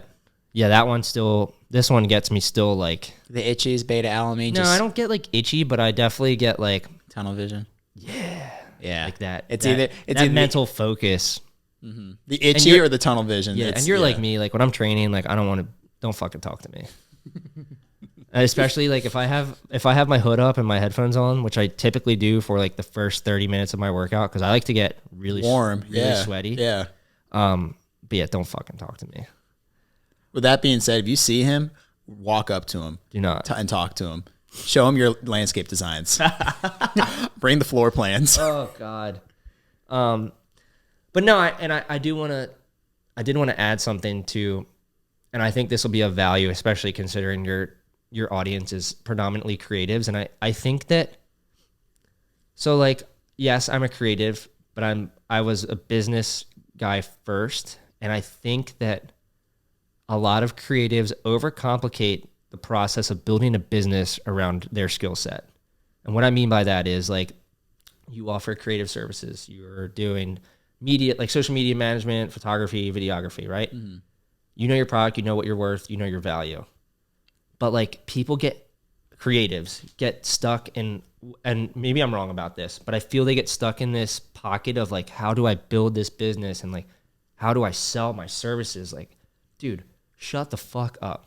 Like going back to fundamental business, it's so simple. Don't overcomplicate it. Spend money to make money. So you need the right tools to accurately execute your skill set, whatever that may be, to produce a superior product that you're going to sell, right? So that's number one. Number two is like, it is so simple to find customers. We have everything at Instagram, Facebook, TikTok. Like you don't, and I'm not saying spend money on ads. I'm saying like you can go on Instagram. I could go on Instagram right now. I could find a landscaping company 5 minutes down the street from me. It's called a social network for a reason, to network. Follow them, and then it gives you a recommendation of people that are similar to them. So like for me, I have an endless database of potential leads at my fingertips. And like, I'll catch myself in this like sob story act of like, man, like I don't have any new customers. I'm like, what am I talking about? Like I could literally spend 4 hours and I guarantee you I could find one customer. So I think it's applicable to literally any industry. Like check your ego at the door. It's not going to fall in your fucking lap. Like if you want more work, go get it. It's really that simple. And like if you don't know how to act, like necessarily execute that, like go to YouTube, go to Instagram, like all the tools are there. Like don't overcomplicate shit. You're a creative, you know your worth, you're providing a superior product, like sell yourself, be confident. Yeah, I mean, I that's the best way to say it, especially with creatives. I mean, I can relate to that too. There's so much overcomplicated, or there's like the imposter syndrome you get in there too. It's like, well, I'm not really this. Should I be doing this? I mean, like even like, a lot of the stuff with my creative business, what we offer is like content creating with photo, video, or media management. And then a lot of the stuff is like branding too. I've never thought in a million years I'd be doing brand designs for a couple clients and stuff too. But I mean, luckily I'm very blessed to have like a small team of people in me where like, am I personally a graphic designer? No, but somebody in my, someone in my team that is, and then also me understanding the relationship with that business and the culture of that business too. No, they're not going to like this super busy graphic. It's not going to hone in well because their demographic is primarily older, and if they see something like that, they're going to be so turned away from it. I mean, even literally, that just reminds me, I did a real estate video for somebody, and I was just thinking as trendy and awesome as possible. I had a gimbal, walked through the whole place, and then I did some like nice stuff and like quick whip pan transition. Very Daniel Schiffer, actually. Yeah. And the person came back, like, this is a mobile home for a residence of senior citizens.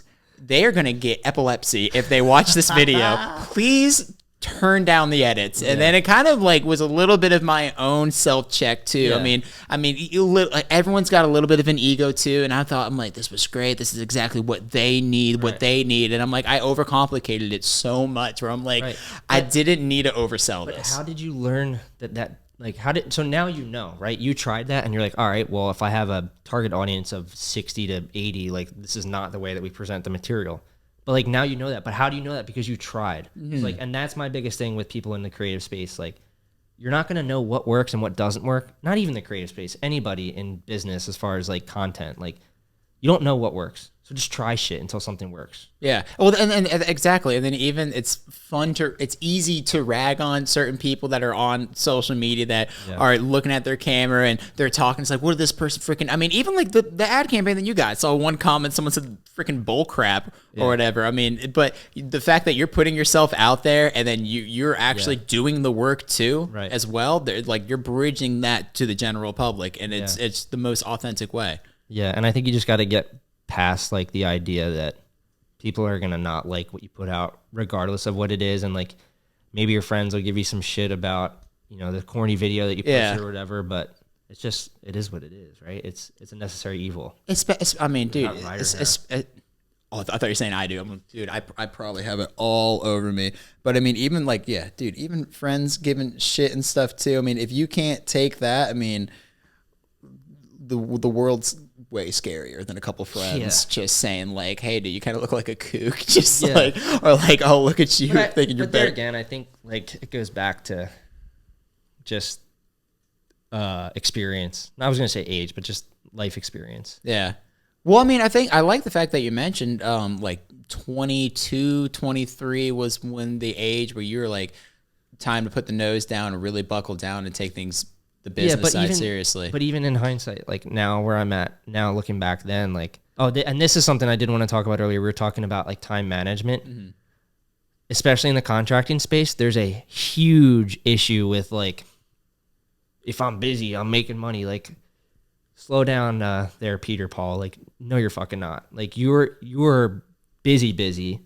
And I don't know about you, but I would rather spend 40 hours a week making good money and being fresh. And like what I mean by that is like, you know, some days I might sit here and work for 12 hours, but I know that other days that's not conducive to the work that I do. So I might only sit here for 5 hours. But like making sure the time that you do spend working is spent efficiently and you're giving it your all. Like I'd rather be 40 hours a week, 95%, than be 60 hours a week at 45%. Yeah. Dude, it's way more sustainable that way. You have to. And then there's more opportunities to grow as a person and in your business and what you're producing. And it's just will snowball into something way more beautiful. I mean, even kind of literally relating to that to myself, talking beforehand, like, last night I did a gig, was predominantly more for kind of like a paycheck, just playing music. But I got done kind of late. I was really hungry too. And I'm like, Uber Eats, and I'm like, Zinger Melt. It's been too long. I'm like, crush one of those. And I'm still feeling. Kind of sauce? I think I did like half and half. I did like a garlic parm and some like a hot thing. All right. Yeah, dude, it was. Wait, Mount Melt's with the fries. Yeah, too, it's right? Zinger Melt. Yeah, it's just. Well, you can do a Zinger Melt without the fries, but you got to get the fries. Oh, dude, those are just zingers. Yeah, I guess without the fries, it was just cheese, melted cheese and chicken. Dude, I'm fucking starving. It was good, but I mean, it was one of those things where it's just like. I finished this gig late, and then I just ate something just so shitty. I just felt like I was feeling it because I've been so disciplined with myself with eating a certain way, spending a certain amount of time doing this, and then working in a certain way where it's like not always about just working to make money, to make money. I was like working to be productive in order to have something that's a little bit more sustainable at the end. I mean, you got to feed all aspects of your life, and I was just having this conversation with a contractor again, like can relate to them. And like, even now being a little bit older, like I find that Saturdays I'll try to get some shit done, but I'm like, dude, by the time I walk the dog, I go to the gym, I might do laundry, I clean the house. I might do laundry. Dude, heavy might. Like when I do laundry, I wash my clothes, put them in the dryer in a hamper. There's a clean hamper and a dirty hamper. And like if my shirt's wrinkled, wet it, throw it in the dryer. Yeah. But like I'm anal about everything else. Like you see my house, it's relatively clean. But like, and then mow the lawn, and then like I've been doing a lot of projects outside because now I work behind a computer, so like I need to be outside. Right. Like I find that the old me would be like, fuck, like I didn't get billable work done on a Saturday. Like I didn't do this. But I'm like, wait a minute, hold on. Like I need all these other components in my life to be under control in order to be successful in those 40 to 50 hours where I am doing quote unquote billable work. So you got to throw that, like, and I forget who says it, but someone on social media says hustle culture is dead. And like, that's the truth. Like, fuck the hustle. Within context, fuck the hustle. Like it has to be, you have to utilize your time to your fullest. Yeah, I was going to offer a little bit of contrast there because I do agree about hustle culture. I mean, it's just the thing. Everything's so inflated and just overzealous and overcomplicated so much. And that's what I'm saying. I'm not negating the hustle. No, absolutely. One of my favorite quotes, and something that I heard in high school. It's and something that you ain't first, you're last. I think that's in the Bible, right? Yeah, no, yeah, brother. And it's something I truly live by. I think an NFL football coach said it. It's hustle beats talent when talent can't hustle.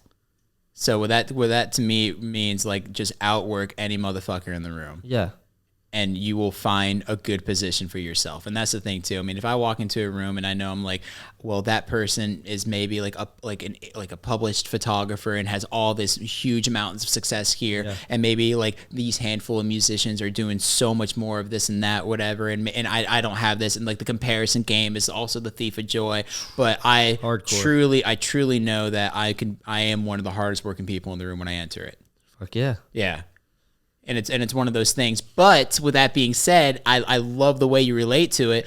It's like, oh, I'm doing all these things that I need to do for myself, and then you sit back and it's just like, well, these things need to be done, and just because I didn't essentially make $1 that day, doesn't mean it wasn't successful. Because even with me and my wife, we've been together since we were 15, and then there was one time like pandemic time frame where I'm not really like making that much money. I'm doing this, I'm doing that. I'm like really down on myself too. But then I'm like, I'm never gonna get these moments back where like my wife and I were like hustling, we're grinding, we're just freaking eating just like whatever like we can for dinner, just to kind of like doing like $100 Trader Joe runs or whatever.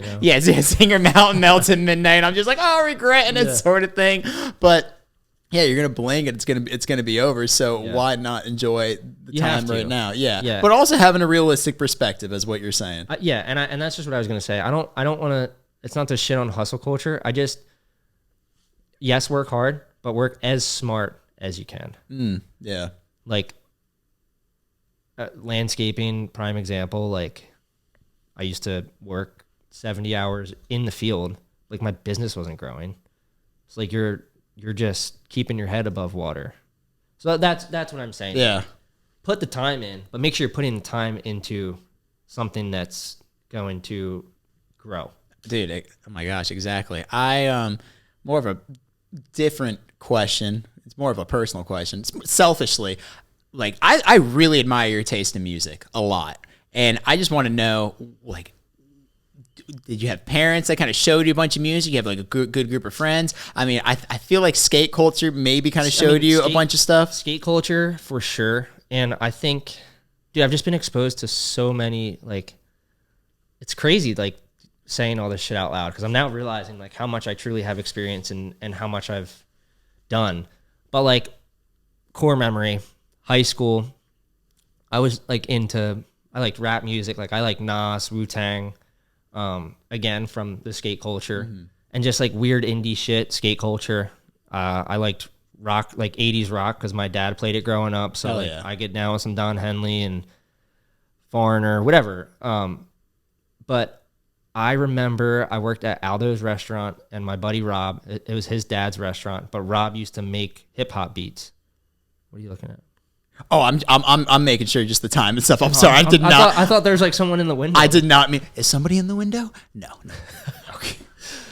I did not mean to distract you. No, it's all good. But yeah, so Rob, he used to make hip hop music, and I was like, dude, that's cool as shit. Like, and like I played guitar. I've always played guitar, not to the caliber that you do. Like I play four chords when I'm drinking whiskey, and I might sing at the bonfire type guy. But yeah, so Rob made hip hop music, and I remember I came over one time. I was watching him like pulling samples from a record, and like I was playing with the MIDI controller. I'm like, man, this shit is cool as hell. So we used to run up to Princeton Record Exchange after work, and we just like pick through old records, and like we don't know what we're looking at because we were trying to pull these to sample shit to make hip hop beats. So like I had a little bit of experience in that, and then I bought my own MIDI controller. I tried making beats. So like I had that to go off of. So like now you have hip hop, the weird indie, the rock, hated country for a long time. That's so funny, man. Which is crazy because it's my favorite. Yeah, dude. I mean, we even said now. that before. I was in the same boat. Got so used to saying I verbally hate country. Yeah, and like my grandfather, we used to go fishing on the river, and he had this. It's funny. Sorry, Pop-Up, but it was a shitter S10. Shitter. Like different colored door, but he'd leave the doors open. We'd sit on the tailgate, and he'd play 92.5 XTU, Philly's country station, and I fucking hated it. Like I just remember hearing like Brad Paisley and like all these other people. I don't know why, for some reason, like fishing and Brad Paisley, like I can hear it now, like sitting there as a child, and I didn't like it. And then, you know, I was doing the landscaping thing. I was working these blue collar jobs, and like I got exposed to more and more of this like country stuff, and I was like, you know, it's not half bad. And it's like that was like my pop country phase. You know, I liked all the shit on the radio, like Luke Bryan, all that stuff. And then I found Tyler Childers, and I don't remember what year it was. It was right before he released Purgatory. Maybe 2011, 2010. No, it wasn't that. It was probably like 2013. Okay. Because I think Purgatory came out in 2014. I'm not 100% sure. But I was like, wow, this shit is cool. And I don't know what it was about it. Like, it just was so raw and authentic, and his voice, like the Appalachian inspired, I just loved it. Mm-hmm. So I dove into him, and then I found Cody Jinks. I found Cody Johnson. Then I got introduced to the Texas country music scene. And then it was like the indie country scene. Then it was like traditional bluegrass. And I'm like, fuck, like, I don't know. I think the older I got and the more music I was exposed to, I just like had a deeper appreciation of it. Not to mention, I like mowing grass. I was listening to music all day long. If we were building a patio, I had a radio playing Pandora music all day long. So like, and Pandora, shout out, old school. But like, dude, think about how many new artists you heard on Pandora, yeah, dude. Right? And even now, like I sit here for hours and I'm designing, and I listen to everything, and Spotify has changed my fucking life. Yeah, Discovery Weekly. It's either knows you so well or it's insulting like, you. Yeah, like, what? Who do you think I am? But yeah, I don't know. I guess I just got exposed to all this music, and now I appreciate all of it, and I love it. I don't know. Dude, that's incredible. I mean, that's so cool that you got to really experience like the evolution and the creative process of what it is to like build a song and a hip hop song and take stuff from samples and stuff too. Because the last podcast I did with my buddy Tommy, he loves hip hop, and he's very really well understanding of just sounds and just culture and everything in between. And then he was saying that one of his friends is a really good rapper, and he loves it. He's talking about like studio stuff. I'm like, oh, have you ever been to a studio session? He's like, oh man, I wish, I want to. And it's a really cool thing to experience, just kind of seeing ideas fly off the wall. It's wild. And I mean, I got exposed to music production in multimedia school too. Like, it wasn't my forte, so I never got involved in it, but like we had a recording studio. We had like so many tools at our fingertips. But yeah, I don't know, the music thing, and it's crazy, like, not to judge a book by its cover, but I'm sure when someone sees me, they wouldn't expect the music palette I have, and I think that's why you and I get along so well as far as music taste and like showing each other new shit. Yeah, dude, exactly. And I have the same relationship, you know, Brian Hall, obviously. Yeah, exactly. He's got really good taste in music. Our text conversation is just like, it'll be like one word, and then it's like 4 songs for like 3 weeks, and then like a text again, and then like new songs, text again, new songs. But yeah, and that's why I always share that shit on Instagram. I know it's probably annoying to some people, but like I know you always. I try to share a song that I'm listening to every day because I mean, even for like my own little recap memories and stuff too, it's fun. To me, it's fun to look back and be like, oh my gosh, I remember listening to that back then and that feeling. But I mean, even somebody that you sent to me and multiple other people sent me this song, so I'm like, huh, interesting, and I clicked it. Are you gonna name drop it right now? I'll name drop it, sure. I mean, if I can remember the name, just kidding. Oliver. What's his last name? Anthony. So funny story. His name isn't Oliver. What? I don't remember what his name is, but I did read an article. His name is not Oliver. Pretty interesting. My name isn't Jacob Tacos. It's not. What is it? I'll show you after. You'll show me? Yeah. Just tell me. No. Yeah, my name's actually Bartholomew too. It is? No, it's not. Yes, it is. I'll show you after. Not. What's calling your middle name? Patrick is my middle name. Like Patrick Star? Mm-hmm. Well, speaking of SpongeBob, Larry the Lobster, how he works out, you obviously work out. Do you see that transition? Woo! So what do you listen to? Oh, in the gym? In the gym. It depends on the day. Like if I've had a shitty day and I'm going to like, fight some demons out, for lack of a better word, like I'm listening to metal. Pantera, Metallica, and then like some, dude, all over the map, like Chiodos. You remember them? I don't think so. No.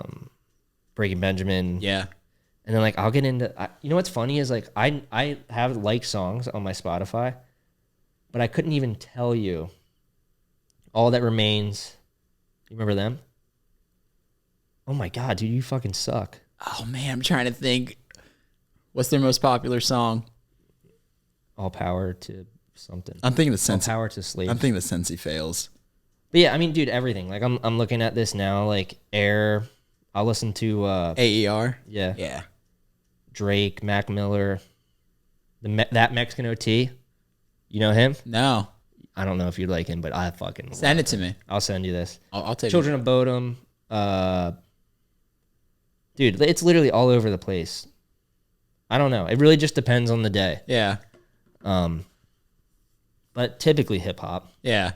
Yeah, I like shitty new hip hop. Yeah, like get some nice guilty pleasures. I mean, like Young Thug. Yeah, yeah, dude. I'll get down on that. Some fucking 21 and shit. Yeah. I mean, recently I've been listening to, which I love, Metro Boomin. Metro Boomin wants some more. What's he say? Metro Boomin wants some more. His villains and superheroes, I think that's what it's called. Oh yeah, fucking killer. Yeah. Travis Scott, I like a lot. Dolph, is that the, yeah. Memphis baby. I'm trying to think who else. Big Yavo. It's him. It's like you are not him. It's like I tell a bitch I'm him. Quit playing. Yeah. That was the whitest way you could have said that. Yes, sir. Yes, bitch, I am him, not playing. Freaking drop some 808s. No, I hip hop's something big I listen to. Sometimes I'll listen to just music I'm working on, like as I'm like doing some stretches or just like walking on the treadmill and stuff too. Because I'm really trying to. I didn't mean to ask you that. Like I always wondered that. Like, do musicians listen to their own music? I listen to it in different. Like, you think Drake's in the gym like squatting to his own shit? Yeah. 21, can you do something? You think he is? Definitely, that's not, I don't know. Actually, that's a good question. But for me at least, I will listen to. There's certain songs I'm proud of, so I'll listen back to kind of almost even like check myself again and be like, oh, was that just like such a moment thing? Was like this song actually good? Like it. Yeah. Sometimes I'll just like listen to a song like or keep my own stuff on and like just shuffle it and just do stuff around the house just to see if it bothers me a little bit too. Something to see something like comes out. So I'm like, I see what you're saying. Yeah, I'm pick out an imperfection. Yeah, I'm doing something kind of to play. I mean, dude, that's how you can really tell if a song's good. You go on the boat with some boys and put the things on shuffle, and people are just kind of digging it. Like you're setting the mood. It's there. You don't even know it's there until it's not there anymore. Right. So I'll do stuff like that as well. See, like that I understand though, but I'm just asking more for like from a pleasure standpoint. Well, yes. I mean, because the band that I have with me, dude, like Royal Hayes, man, the guitar player. Yeah. fucking sweetest chops. Sweet for sure. Dude, the man. So there's stuff like that. But if there's music I'm like currently writing and working on, like the voice memo section on my phone, I'll listen to like certain stuff. If I have like half a melody, I'll just play that over and over again, like as I'm stretching, and just try to like think if I have like some natural organic ideas too. And if something does come up too, I'll like put the voice memo on my phone. I'll look around, so people are stretching like, what the fuck is this pervert talking about? Weird guy. Yes, Yeah, we're just humming to his phone. So there, I mean, I'll do stuff like that for I mean, I don't want to say research purposes because that sounds kind of too dramatic. I know what you mean. I don't think that's what I would call it though. Yeah, what would you call it? Why do I feel like I was just about to have a Theo Von moment? You know how like when someone asks him a question, he goes, like on Rogan, he was just like, yeah, he does. No, that's Rogan always goes. Or Rogan looks up when he's talking, when he's thinking about something, and then Theo's like, yeah. Dude, those two together though, like they just did the recent podcast, and Theo's like, you ever just feel like the wind's trying to talk to you? And Rogan's like, no. Like he just like puts him in his place when he's being a fucking idiot. I love that. Oh, it's so funny. But then you let Theo finish speaking his, like he brings it into something that's very like emotionally intelligent too. Yeah. And you think about it, it's like, I can relate to that. But no Katy Perry, I can't relate to being a plastic bag falling through the wind. So there's like, what she said? yeah, like a plastic bag going through the wind, wind. starting again. So every time I'm driving, I see a plastic bag in the wind. I'm like, no. I can't relate to that whatsoever. Dude, I've never like thought about those lyrics in that like I've sang them plenty of times, but I've never like actually. That's your favorite Katy Perry song? Oh, dude, I love Katy Perry. Really? Oh yeah. I used to be a big. I know Katy all the fan. words to that song. You know who else I really like? Kesha. Kesha's cool. She has a nice, crazy story of just music industry bullshit. So to be honest, I don't know shit about her. You just love her. You love TikTok. I just know the music. Yeah, she was TikTok before TikTok. I don't stop. I hate let that it song. rock. No. What do you? Your love is my drug. That one slaps. Let me think of what else. I need to look now. Dude, I made some skate edits to Kesha. Really? Oh yeah.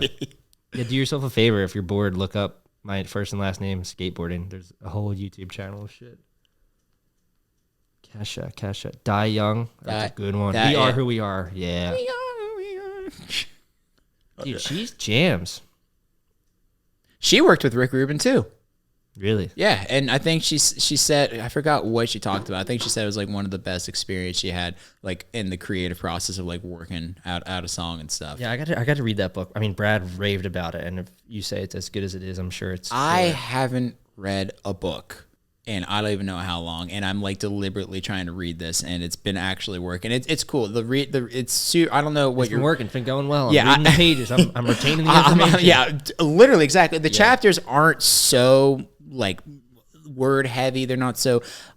It's very thought provoking. The literature is really easy how to do these. Doesn't grab certain words, and also I've listened to a lot of his podcasts. Like him on Rogan was really cool. Him with like Lex Friedman was really cool. So I can also hear the way he's speaking too. Yeah, oh yeah, I could hear the way he's speaking too a little bit as well. So it's nice. And then also the beginning, he kind of has like a disclaimer. Where he's like, these are just thoughts that I have with just what I do and stuff. Because people were like, why didn't you write a book about approaching Johnny Cash, being like, hey, you should consider singing this song "Hurt" by Nine Inch Nails? And Johnny Cash like, no. He's like, well, what about the time you worked with Red Hot Chili Peppers? Or what about the time when you approached Jay-Z in the middle of the studio? It's like, what if you did the beginning a cappella and then said "hit me" at the end? Right. Yeah, he's the one that came up with that. Really? Yeah, he was like, it's on a video, like the whole documentary about it. Where he like he's in the studio with Jay-Z working. He's like, what if we just did this way and like a cappella? And then Jay-Z's like, I like it, let's do it. That's crazy. Yeah. So, but people are like, why don't you write about that in the book? And he's like, no, I'm going to write about this. And he just talks about different thought process about being a creative, just kind of like flow states, creative process. And it was such a thing. I mean, when I was like growing up in high school, I just loved being around that. And I thought it was just kind of weird. I'm like, you can invite me to the studio. I could sit back and just chill and fucking love it. And then, then even if you type in on like YouTube, POV street photography GoPro, like there's like hours of videos of people in New York. Careful where you type POV. What do you mean? I don't know. I'm just saying out loud. What were you saying? But like the chest mount GoPro, walking around New York, people taking pictures, just street photography stuff. Yeah. I love that because it just shows like the creative process of like what catches people's eyes, the way they kind of frame certain stuff too. It's something that I can always like just like want more of. Yeah. Huh. I really have to check this book out then. It's worth it. You almost done? What? The book. I think I'm on like the last 2 chapters. I'm probably talking about this. We're like, I'm fucking over this thing. Let's wrap this thing up. What, the podcast? Yeah. Who, me? Yeah. I thought that's what you're saying. Oh, like, no. You almost no, done? I mean, we've been ripping it. How long has it been? An hour and 40? It's about like an hour and 40. I'm most likely will keep all the dog hair on me for the whole thing. But I mean, I don't want to, dude. I appreciate you kind of. Yeah, no, I mean, I wasn't saying we need to wrap it up. No, dude, we'll leave. Yeah, we'll leave. Huh? Well, we'll get out of here. You're the one who's got to go run in this fucking heat. I know. I mean, freaking, who's going to carry? I'm not going to finish that sentence. Who's going to carry the boat? Who's going to carry the boats with a single tear coming out of my eye? How hot is it right now? 87. It's not that bad. What's the humidity? It's not too bad. Feels like 97. 73% humidity. Not ideal. Yeah, have you seen those guys on, I don't know if it's, I guess TikTok and Instagram. He's been carrying like this fucking massive beam into like Barnes & Noble and trying to buy the Goggins book. He did it again with the boat. And they were so kind to them. They're just like, well, the first time. But the second time he tried to carry the dinghy in. Okay. And the guy's like, get out of here. Like, you can't be in here. And he's like, but who's going to carry the boat? I think Goggins has seen it and left a comment. The thing is about that, I saw the Barnes & Noble one. I thought it was like hilarious. It was pretty funny, and it's real too. Like that's oh, like, it looks heavy. Yeah, it's. I think I saw the one in Walmart, and then some tried to return it to Home Depot. Yeah. But the thing about that is like it's funny, it's entertainment, but just like how we talked about before, everything has to be so extreme and inflated. I just hope it doesn't take away from Goggins' message and like who he is. No, I don't think it will. I mean, I think everybody respects the hell out of him for sure. Yeah, but it is funny, dude. Come on. Oh, dude, it's hilarious. I know how to kind of laugh at it and even like I know a lot of gym guys like make fun of like that video. He's like incline pressing. I don't even know 25 pounds. There's 25 pound plates on each side, and it's just like. I don't know, just the whole thing's so funny. Like there again, like, I get the message, but like, dude, you could have picked a better clip. Like, he's ripping. I forgot how many reps he did, but you don't know he's done. Yeah. But have you read his book? No, dude. So I'm not much of a reader. I've read a bunch of business books and like self-help books. Like I read The Subtle Art of Not Giving a Fuck. Like these are like the books I've read most recently. So that one I read Winning by Tim Grover. I read Relentless by Tim Grover. I started Relentless. It's great. Yeah. When you're done, you have to read Winning too. Really? Yeah. Because I like the concept of being a cleaner. Yeah. Well, it's funny. That book reminds me a lot about the book about the creative process you're talking about. Obviously, 2 different subjects, but similar. Like stripping the. Like he's not talking about music and like Tim Grover is like, yes, he's making references to athletes, Michael Jordan, Kobe Bryant, but like he's stripping the basketball aspect. That's why I liked it. Cause I mean, I don't like sports. I don't really give a rip about sports, but I mean, recently, dude, the UFC, I've been really into it mainly because like everyone's mentality and individuality of just. And that's kind of how I actually found the book because I was watching a documentary about like this one, probably the best YouTube videos. This guy's putting out the best stuff. His name's Patrick, starts with a G, but he was using, he was talking about John Jones' story, and then he was talking about what it means to be a cleaner, and he was talking about that book, and he was just like, yeah, winning, that has nothing to do with being a cleaner. Right. Being a cleaner is fucking just doing the, I mean, I've only read like the first chapter, so. Yeah, I mean, it's a phenomenal book, but I would. But Winning After? One. What's that? Winning After? Is that the book that you recommended? Winning. Well, so yeah, Winning is the next. It's right off of Relentless. Okay, it's like literally a continuation of it. And then what did my friend Drew just gave me? Fuck, I gotta think of it. How to be it like. Fuck, I only read like the first 10 pages. Honestly, you know what is bad? Like I get into these rhythms where like I'll read before bed. Mm-hmm. But I made a mistake, and the show Suits. Have you seen it or heard about it? No. It's just about like these New York lawyers, and Dude, I am fucking so addicted. Suits? What's it on? Netflix. Okay. I'm already on the 8th season. I got like Really? Yeah, I got a couple episodes left, and I told myself I'm not gonna start a new show. I'm gonna read 2 books before I even consider starting a new show. Okay. But like I'm so invested at this point. I'm like, dude, I need to see the last 8 episodes. The problem is I do it before bed, and I've been watching the same episode for like 2 weeks now. Because like I make it like another 10 minutes. Yeah. To fall asleep. What is the name of this book?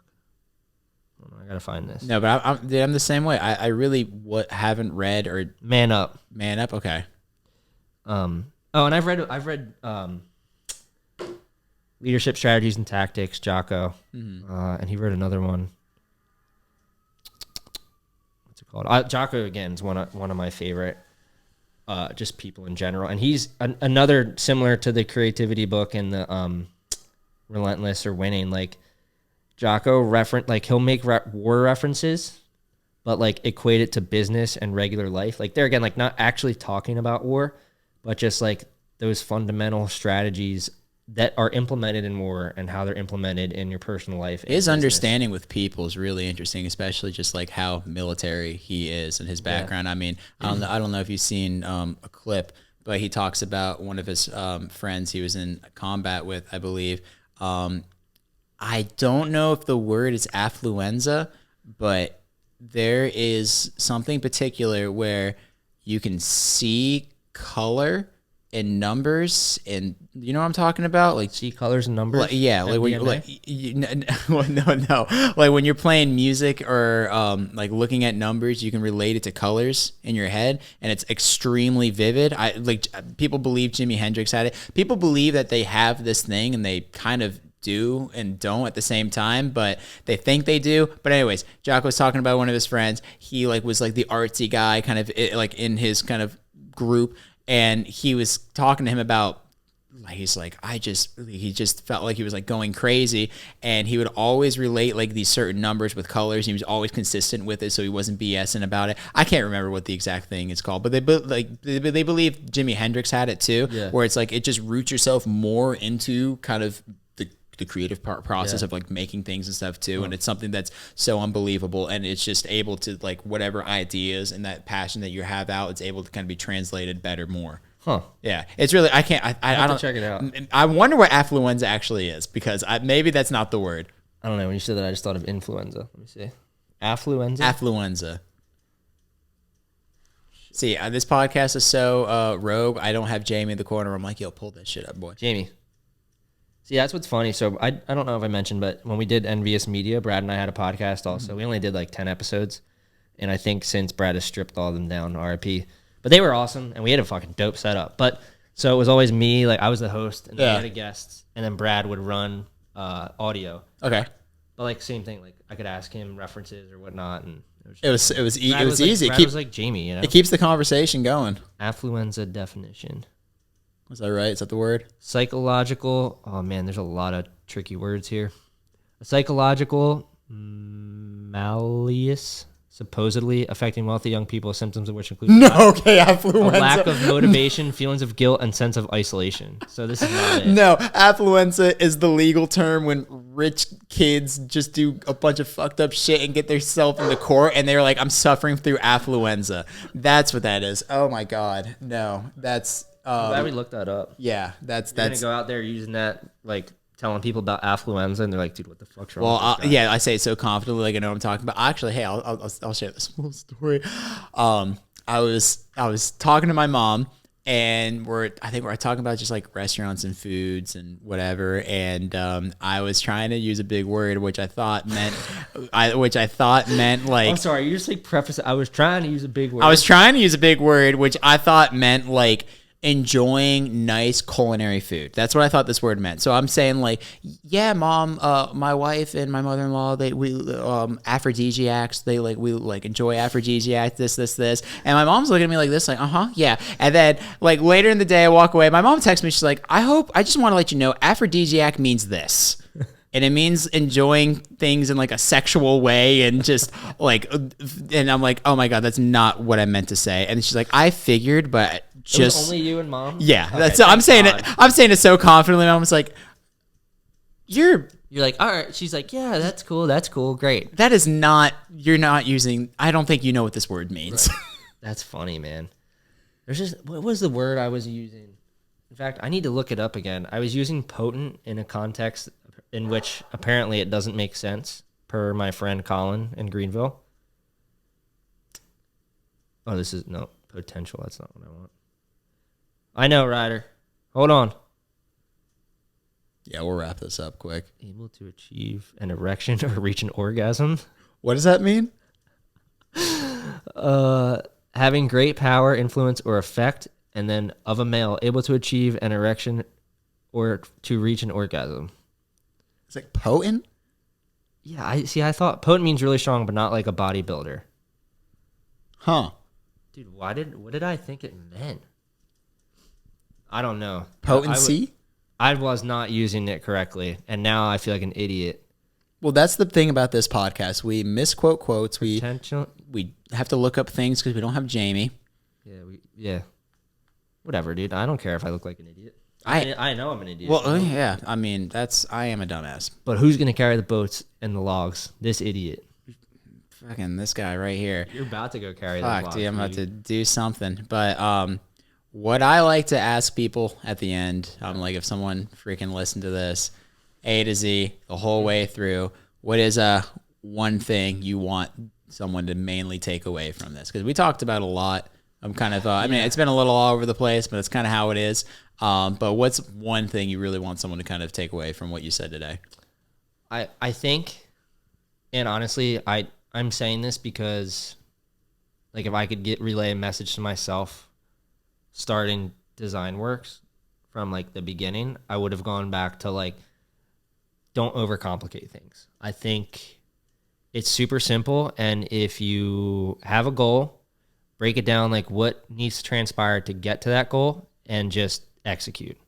Like, I know we mentioned a couple key components earlier to not overthinking things and to simplify things, but, like, you know what you need to do to get customers. You know how you need to market your product, and you know what value you're bringing. So, like, remember those core values as a creative if you're trying to build a business, and again, don't overcomplicate them. Like, just make sure they're good and do the shit that you need to do in order to be successful. Do the shit you need to do. I mean, yeah, in simplest form, you know? Yeah, no, I mean, I think that's the best way to say it, because there's always something to be done, and you can either drive yourself crazy with these things, or you can start chipping away at it one by one and just do a little bit about it, and then eventually kind of get into a nice little flow state. But and just like don't overcomplicate shit. Do things, but more than that, like, try things. Like we were talking about earlier, like people not doing content, or like, dude, just do something, and like you'll get traction eventually. But yeah, that would be my advice. And also, don't like, it's okay to enjoy life a little bit. Also, I think that's something I've learned more so this year than ever. Like, it's okay to take a break, disconnect, and like the shit will still be there tomorrow within reason. Like, obviously there's deadlines and things that need to get done in a timely fashion, but like, yeah, man, it's cool. You can go to the beach. Like, you can have a cheat meal. You can spend time with your dog. You can go on a date. Like, it'll be okay. Like, you gotta, it's Rogan says it best. Like, you can work as hard as you want and do all the things, but at what point is it worth it? And I'm not even talking about finances. Like, enjoy the process and enjoy your life. And then have a mountain melt in the middle of the night. Not what I said. I heard cheat meal somewhere in there. But dude, yeah, man, I appreciate it was fun. I appreciate your time. I'm glad we finally got it done. Oh yes, sir. We're gonna let Ryder in.